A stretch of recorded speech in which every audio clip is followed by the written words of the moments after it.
being the vice president of membership isn't easy, but the life lessons are definitely worth it.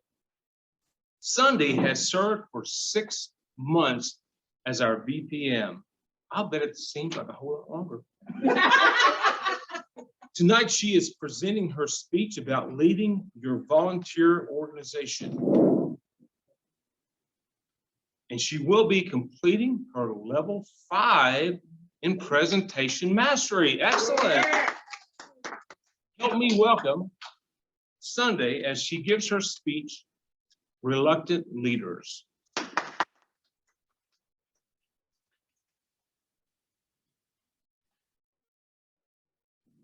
7 months ago, I was just minding my own business, happy being in Toastmasters, doing nothing but giving a speech every now and then and following along with my little plan. And then our Lynn found me and she said, I think you would be great at being a leader in our Toastmasters club. I didn't agree. I honestly have never wanted to be a leader in my life, let alone in any organization, including Toastmasters. I don't like being in charge, and I really don't like all the synonyms that go along with the role of leader, like chief and president, commander, manager. They just sound too much, and I didn't want to do it. But I did it. With that said, I have always liked the reluctant leaders that I've read about and heard about in literature, film, and in real life. I've always rooted for those who don't really seek to be leaders, but they take a deep breath and do it anyway. They aren't the people who are seeking for glory or leadership. They do things simply because they need to be done, not for the glory. They lead from a desire to serve and not for a desire of power. They are, in my mind, the best kind of leaders. William Shakespeare said it perfectly when he said, some are born great, some have achieved greatness, and some have greatness thrust upon them. And I felt a little bit thrust, and I'm not even sure it's great, but I'm going to go with it. So what have I learned as a reluctant leader in Toastmasters? I have learned to communicate clearly. According to the Bible, Moses did not want to be a leader of the children of Israel. He felt that he was poor of speech and poor of tongue, and that he communicated very poorly. Actually, I felt like he said it very succinctly when he went up to Pharaoh and said, let my people go. And they did. Eventually. Although I am not comparing myself to a prophet in any way, I felt very slow of speech and slow of tongue as I started becoming a member of this organization and realized that they had words like motion. And I didn't even know what that meant. And I had to have Arlene say, this is how you word it. This is how you word emotion. And I worded emotion. Not very eloquently, and I'm still learning. That's why I'm here for another 6 months. But I have learned a lot about communication and about how things work in a group like this. And it's been really interesting to learn that. I've also learned to be passionate.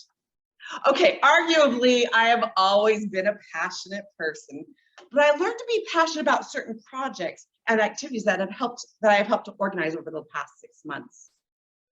I feel like a little bit like Atticus Finch in To Kill a Mockingbird, who passionately defended an unpopular man. I don't know if my ideas have always been unpopular, but I was passionate about it and got my ideas clear, and we were able to go on and have a blues party and bingo, and it was a lot of fun. So I learned to be passionate. I've also learned to learn from others. I think of Samwise Gamgee. I love Samwise Gamgee. I've always felt he was the true hero of the Lord of the Rings. And I love that he was able to learn from Gandalf. When Gandalf said to him, don't you dare leave Frodo Baggins ever alone, he didn't. He took that advice and went with it. Every time he learned and grew from it. And I've had to do a little bit of Samwise Gamgee in my life. I learned to rework my ideas, and with the help of Cody and with the help of Arlene, Megan, Charlie, everyone, I was able to rework some of my ideas, and their suggestions have been invaluable. I have learned to lead by example. The way George Washington led our troops into battle in 1776, he was at the front of the lines. He fought alongside his men, and he fought with them and for them. His example of leadership encouraged me to not only lead bingo, but also to participate in it. It was a lot of fun, and I really appreciated his example in my life. I learned to never stop learning. Hermione Granger is one of my role models. Her leadership is evident as she constantly took charge in that trio of wizards and that we've all come to know as the wholesome trio, Harry, Ron, and Hermione. And the thing that I loved most about her was that she continued to learn.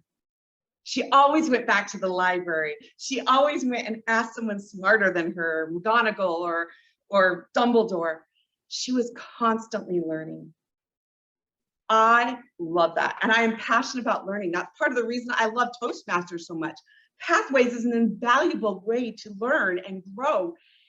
And being a leader in Toastmasters has also helped me to learn and grow in ways that I never expected. I want to be just like Hermione. So I'm guessing that the world is full of reluctant leaders. People quietly trying to make life better. People stepping up to the plate when a leader is needed. And people who recognize that they can lead, and then they go about doing it.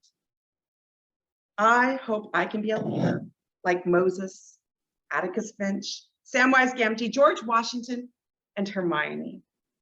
And I'm excited to lead a little bit more, but only for one more season, because that's it. Then I'm done. I really don't want to be a leader, but I'm a reluctant one, and I'm glad to do it.